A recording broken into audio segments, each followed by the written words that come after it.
வணக்கம். பைரவா படத்தோட விமர்சனம். பைரவா படத்தோட மிகப்பெரிய ப்ளஸ் பாயிண்ட் நடிகர் விஜய் தான். படத்தையே தன்னோட தோள்களில் தாங்கியிருக்காரு விஜய்ன்னு தான் சொல்லணும். வர ஆக்ஷன் சீன்ஸ் எல்லாத்தையும் ரொம்பவே கஷ்டப்பட்டு எக்ஸிக்யூட் பண்ணி நடிச்சிருக்காரு. விஜய்க்கு ஒரு பெரிய பாராட்டுகள். படத்தில் ஆக்ஷன் சீன்ஸில் எந்தளவுக்கு ஹார்ட் ஒர்க் பண்ணியிருக்காரோ, எந்தளவுக்கு பெர்ஃபார்ம் பண்ணியிருக்காரோ, ஜாலியான சீன்ஸ் நார்மல் சீன்ஸுக்கும் அதை விட அதிகமாக ஒரு நடிகராக அவர் ப்ரூவ் பண்ணியிருக்காரு. ஆக்ஷன் சீன்ஸ்லேருந்து சதீஷ் கூட சேர்ந்து நடிக்கிற ஜாலியான சீன்ஸுக்கு மாறுறப்ப ஒரு நடிகராக அவர் அவரோட முகபாவனை எல்லாத்தையும் உடனடியாக மாற்றிருக்காரு. விஜய் சொல்கிற டயலாக்கு, சதீஷ் சொல்கிற கவுண்டர் பயங்கரமாக இருக்குது. தேட்டரே அதிர்ற அளவுக்கு கிளாப்ஸும் ஸ்மைலும். அந்த சீன்ஸ்லாம் திரும்ப திரும்ப பார்க்குற அளவுக்கு ரொம்பவே நல்லா ஒரு என்டர்டெய்னிங் சீனாக இருக்கும். விஜயோட ஹார்ட் ஒர்க் பைரவா படத்தில் கண்டிப்பாக இருக்குது. பைரவா ஒரு சமூக அக்கறையை வெளிப்படுத்தும் ஒரு படமாக தான் இருக்குது. இன்றைய இளைஞர்கள் சமுதாயம் மற்றும் மாணவர்கள் சமுதாயத்தை பாதிக்கிற விஷயத்தை இந்த படத்தின் மூலிமா எடுத்து சொல்லியிருக்காங்க. பைரவா படத்தில் எடுகேஷன் மாஃபியா அப்படின்ற விஷயத்த சமூக அக்கறையோடு எடுத்து விஜய் மூலிமா சூப்பராக டெலிவர் பண்ணியிருக்காங்க. படத்தில் இளைஞர்களுக்கு தேவையான நல்ல உருப்படியான கருத்துக்களை சொல்லியிருக்காங்க. சதீஷோட ரோல்னு பார்த்தீங்கன்னா காமெடி ஓரளவு பரவாயில்ல. சதீஷுக்கு படத்தில் கொடுக்கப்பட்ட இடம்ன்றது ரொம்ப கம்மி. சதீஷுக்கு இன்னும் கொஞ்சம் ஸ்பேஸ் கொடுத்துருந்தா படத்தில் காமெடி நல்ல ஹிட் ஆகிறதுக்கான வாய்ப்புகள் நிறைய இருக்குது. ஃபைட் சீன்ஸை பொறுத்தவரையில் ஒரு 10-15 ஃபைட் சீன்ஸ் இருக்குது. அதில் 2 ஃபைட் சீன்ஸ் ரொம்பவே சூப்பராக பண்ணியிருக்காங்க. படத்தோட ஆரம்பத்தில் வர கிரிக்கெட் ஃபைட் சீன் ரொம்பவே என்டர்டெய்னிங் ஃபைட் சீனாக இருக்குது. சின்னவங்க பெரியவங்கன்னு யார் வேணாலும் ரசித்து பார்க்கக்கூடிய ஃபைட் சீன், திரும்பி நீங்கள் பார்க்கணுன்னு ஆசைப்படுற ஒரு ஃபைட் சீனாக இருக்குது. அதே மாதிரி படத்தோட எண்டில் கிளைமேக்ஸுக்கு முன்னாடி ஒரு ஃபைட் சீன் வரும். அதுவும் நல்லா சூப்பராக பண்ணியிருக்காங்க. ஸ்டண்ட் மாஸ்டர்ஸ் அதில் நல்லா ஒர்க் பண்ணியிருக்காங்கன்னு தான் சொல்லணும். கீர்த்தி சுரேஷ் படத்தின் கதாநாயகி. சபியா கியூட்டாக அப்பப்போ வந்துட்டு போகிறாங்க. படத்தில் அவங்களுக்கு ஒரு நல்ல ரோல் கொடுக்கலன்னு தான் சொல்ல முடியும். ஏன்னா படத்தில் அவங்கள காணோம்.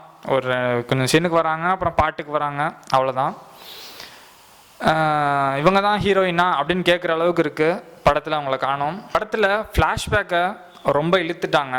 எப்படா ஃப்ளாஷ்பேக் முடியும்ன்ற அளவுக்கு ஃப்ளாஷ்பேக் ரொம்ப லென்த்தியாக போய்கிட்டே இருக்குது. ஆடியன்ஸ் உட்கார முடியாமல் ஃப்ளாஷ்பேக் எப்போ முடியும் அப்படின்னு கெஞ்சிற அளவுக்கு, கதற அளவுக்கு ஃப்ளாஷ்பேக் போய்கிட்டே இருக்குன்னு தான் சொல்லணும். ஃப்ளாஷ்பேக்கை கொஞ்சம் ட்ரிம் பண்ணியிருக்கலாம். படத்தில் கதையின் கருவை பகிர்ந்து கொண்ட விதம் தப்புன்னு சொல்லலாம். எக்ஸிக்யூஷன் சரியில்லை. செகண்ட் ஹாஃப் அப்படியே ரொம்ப லென்த்தியாக இழுத்துக்கிட்டு போகிற மாதிரி இருக்குது. அது என்ன சொல்ல வராங்க அப்படின்றத ஒரு மண்டை குடைச்சலுக்கு உள்ளாக்குது. பைரவா படத்தில் நடிகர்களுக்கு கொடுக்கப்பட்ட ரோல் சரியில்லைன்னு தான் சொல்லணும். அதாவது கீர்த்தி சுரேஷை படத்தில் காணும். அதே மாதிரி தம்பி ராமையா மாதிரி ஒரு நல்ல ஒரு பெர்ஃபார்மருக்கு சீன்ஸ் இல்லவே இல்லை. அங்கே ரொம்ப கம்மியான சீன்ஸ் தான் தம்பி ராமையா கொடுத்துருந்தாங்க. அது இன்னும் கொஞ்சம் இருந்திருந்தால் பெட்டராக இருந்திருக்கும் படம். வில்லன்னு பார்த்தீங்கன்னா படத்தில் வில்லன்ஸ் எல்லாம் காமெடி வில்லன்ஸாக இருக்காங்க. விஜய் படத்தோட ஆரம்பத்திலேயே வில்லனை எதிர்த்துடுறாரு. இதனால் ஒரு சுவாரஸ்யம் இல்லை. அது மட்டும் இல்லாமல் விஜயோட மற்ற படங்களில் விஜய்க்கு ஈக்குவலான வில்லன்கள் இருப்பாங்க. இதில் அந்த மாதிரி இல்லை. விஜய் வில்லன்கள் எல்லாமே ரொம்ப காமெடியாக, ரொம்ப சாந்தமாக இருக்காங்க.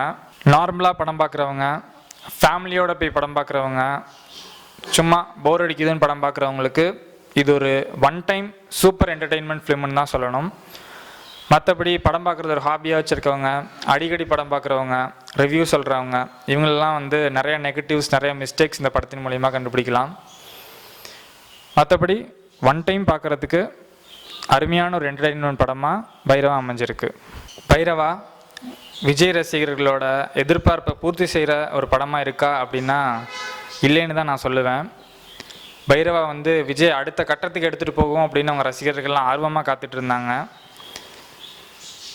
விஜய் என்னதான் ஹார்ட் ஒர்க் போட்டிருந்தாலும் டைரக்டர் விஜயை நல்லா யூஸ் பண்ணிக்கலன்னு தான் சொல்லணும். விஜயோட ஆக்ஷன், பெர்ஃபார்மன்ஸ் எல்லாமே பைரவாவில் ரொம்பவே ஒரு சூப்பர் ஹிட்டாக இருந்துச்சு. ஆனால் விஜயை யூஸ் பண்ணிக்கிட்ட விதம் சரியில்லைன்னு தான் சொல்லணும். பொங்கல் லீவில் ரிலீஸ் ஆகிருக்கு. அதனால் பைரவா நல்ல ஹிட்டை கொடுக்கலாம். நடிப்பதில் ஜாம்பவானாக இருக்கும் விஜய்க்கு இந்த படம் ஏற்றதாக இல்லை என்பதுதான் என்னோட கருத்து. பைரவாவுக்கு மதுரா வெப் டிவியின் மதிப்பெண்கள் 5க்கு பார்த்தீங்கன்னா 2.5. உங்களுக்கு இந்த வீடியோ பிடிச்சிருந்தா லைக் பண்ணுங்கள், உங்கள் ஃப்ரெண்ட்ஸ் கூட ஷேர் பண்ணுங்கள், உங்கள் கருத்துக்களை கமெண்ட்ஸில் தெரிவிங்க. இது போன்ற பல வீடியோக்கள் மற்றும் விமர்சனங்களுக்கு மதுரா வெப் டிவி சேனலை சப்ஸ்கிரைப் செய்யுங்கள். நன்றி.